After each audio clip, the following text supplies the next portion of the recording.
And the folks in Pasco are proud of his work with Bulldog House.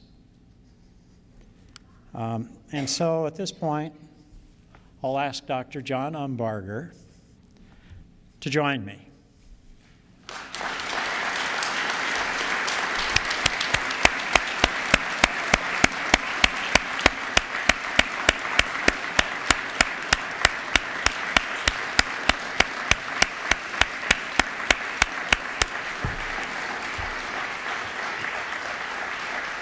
Congratulations.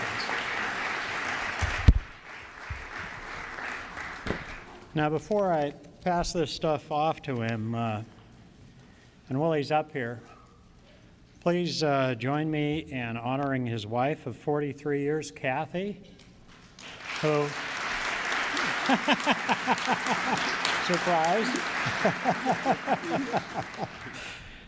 This is a surprise because I understand Kathy's been out of town, and probably everybody knows, or at least a bunch of people know she was going to be here, but John sure didn't. And she cut short her trip to get back here. And, you know,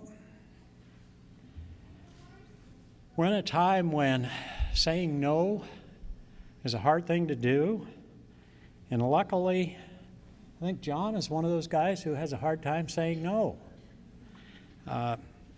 He commits and takes risks, and he's done an incredible amount for our community.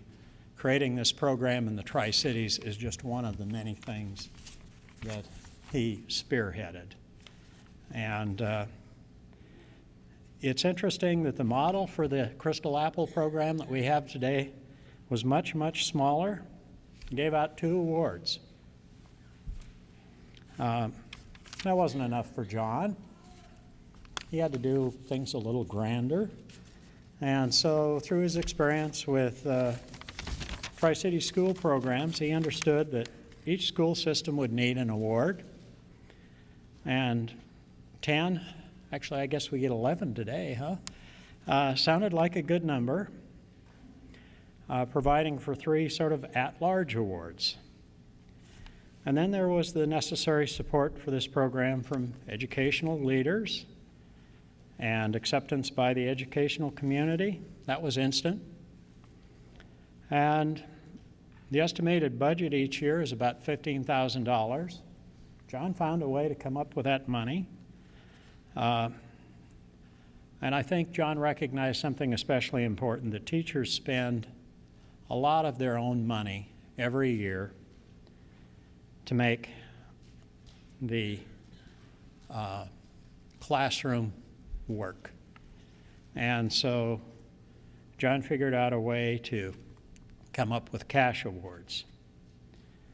And I think he understood the sacrifices a little better because he'd been a school board member and because one of his children, Christy, is a teacher.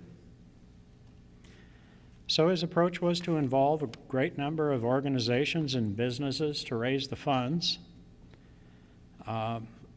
and to get out the message to educators that our community believes in you, the educator, and supports you. To make the program special, he envisioned ice sculptures, which we have over here, lots of community sponsors, a televised event. Be sure to catch yourself if you're an award winner on the charter programs. Well, John wouldn't take credit, and he doesn't really like the spotlight. John, those of us who've been honored, we've kind of been patient till we could get you out of the MC's chair. So, because John wouldn't allow that while he was MC, so today's the time to salute him. So I'd ask you to join me in one more round of thanks for John. You bet.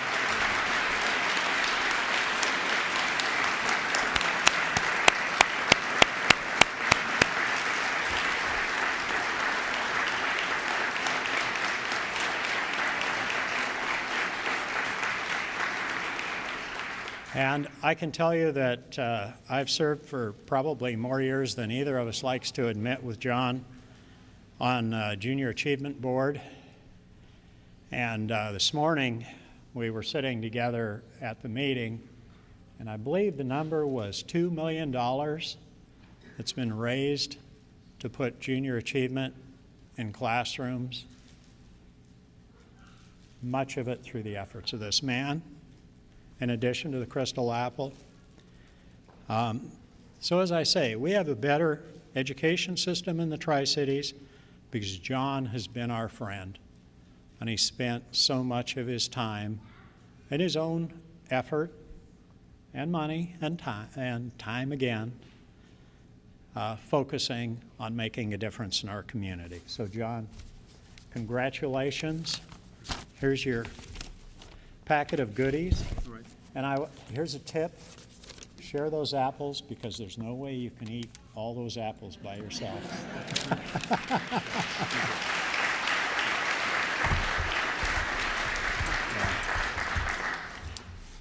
Well, I'm not supposed to be here. It was never any thought of mine. I am here because of many of you. Anything that we do well, we do because of teams, whether it be through our job or our friends and neighbors. And of course, at home, my wife Kathy, you're not supposed to be here. You're supposed to be in Tukwila this week. And my son Jesse is there. He came over, I thought today, to pick up his dogs we've been keeping for a couple of weeks as he moves to California. But it is truly an honor. I want to thank you. And I want to just tell you teachers, keep doing what you're doing. I wouldn't be here, none of us would be here were it not for a few wonderful teachers somewhere back in when we were little. And one of the things that I get to do every week is I get to teach over at the Juvenile Justice Center. I do it on Tuesdays, and it's kind of the best part of my week, and I've been doing that for 11 years.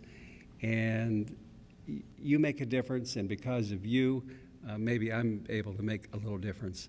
I go there basically for one reason. I see a lot of little Bruce Hawkins over there at the at the juvie, and I want to turn those kids around. So with that, I'll quit. But thank you. It's truly an honor. It's a huge surprise. You got me. You did get even with me. I got him 2 years ago. Anyway, thank you, and God bless. Thank you.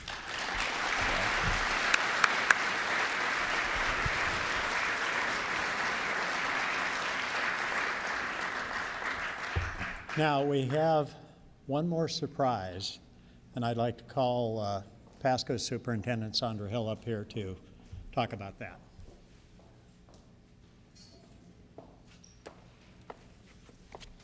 First of all, thank you, John. When people said it couldn't be done, you could always count on John Umbarger to make it happen, and it's made a difference for many years for thousands of kids. Thank you. Never, never, never, never have there been 2 Special Achievement Awards presented over the 12-year history of the Crystal Apple ceremonies. But this is a unique year, and we couldn't leave this next person out. Why? Because the breadth and depth of his or her contribution to education in the region must be honored. In keeping with the finest traditions and protocols, deception and outright misdirection, we hope this is a surprise to the recipient. Like many of the past recipients, this individual's involvement in schools, districts, and community organizations like Junior Achievement has resulted in rich and rewarding experiences for our children. Growing up in Washington, she was drawn to the field of education by his or her father. He or she has contributed expertise in several school systems where he or she has worked. Most recently, as the superintendent of Richland School District, Dr. Jean Lane.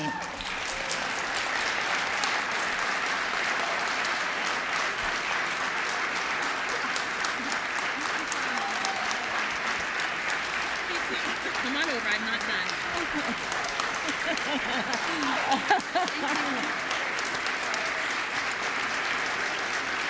Do you want? I have a clean tissue. It's just in my pocket.